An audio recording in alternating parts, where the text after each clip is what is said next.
Bio fertilisers यानी जैविक खाद एक ऐसा विषय है जो आजकल बहुत चर्चा में है। जब हम खेती की बात करते हैं तो हमें ये समझना जरूरी है कि मिट्टी की सेहत कितनी महत्वपूर्ण है। बायो फर्टिलाइजर्स दरअसल उन सूक्ष्म जीवों का समूह है जो मिट्टी की गुणवत्ता को बढ़ाते हैं और फसलों की वृद्धि में मदद करते हैं। इनमें मुख्यतः बैक्टीरिया, फंगी और नाइट्रोजन फिक्सिंग जीव शामिल होते हैं। जब ये जीव मिट्टी में होते हैं तो वे पौधों के लिए आवश्यक पोषक तत्वों को उपलब्ध कराते हैं। उदाहरण के लिए राइजोबियम बैक्टीरिया नाइट्रोजन को फसलों के लिए उपयोगी रूप में बदलते हैं। इससे न केवल फसलों की वृद्धि होती है बल्कि मिट्टी की उर्वरता भी बढ़ती है। बायोफर्टिलाइजर्स का एक और बड़ा फायदा यह है कि ये रासायनिक खादों के मुकाबले पर्यावरण के लिए कम हानिकारक होते हैं। रासायनिक खादों का अत्यधिक उपयोग मिट्टी की सेहत को नुकसान पहुंचा सकता है, जबकि बायोफर्टिलाइजर्स प्राकृतिक होते हैं और मिट्टी के जीवों को नुकसान नहीं पहुंचाते।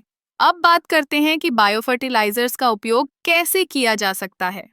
इन्हें सीधे मिट्टी में मिलाया जा सकता है या फिर पौधों की जड़ों के पास लगाया जा सकता है।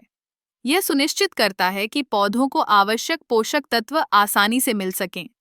बायोफर्टिलाइजर्स का एक और महत्वपूर्ण पहलू है कि ये फसलों की रोग प्रतिरोधक क्षमता को भी बढ़ाते हैं। जब मिट्टी में सही सूक्ष्म जीव होते हैं तो फसलें बीमारियों के प्रति अधिक प्रतिरोधी बनती हैं। इससे न केवल फसल की गुणवत्ता बढ़ती है बल्कि उत्पादन भी अधिक होता है। हालांकि बायोफर्टिलाइजर्स का सही उपयोग करना जरूरी है।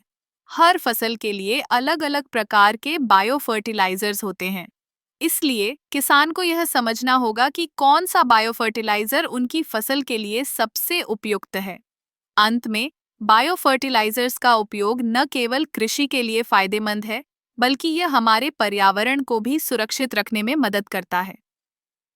जब हम प्राकृतिक संसाधनों का सही तरीके से उपयोग करते हैं, तो हम एक स्वस्थ और हरित भविष्य की दिशा में कदम बढ़ाते हैं। इसलिए अगली बार जब आप खेती के बारे में सोचें, तो बायो फर्टिलाइजर्स को अपने विकल्पों में शामिल करना न भूलें। ये न केवल फसलों को बढ़ाने में मदद करते हैं बल्कि हमारे पर्यावरण की रक्षा भी करते हैं।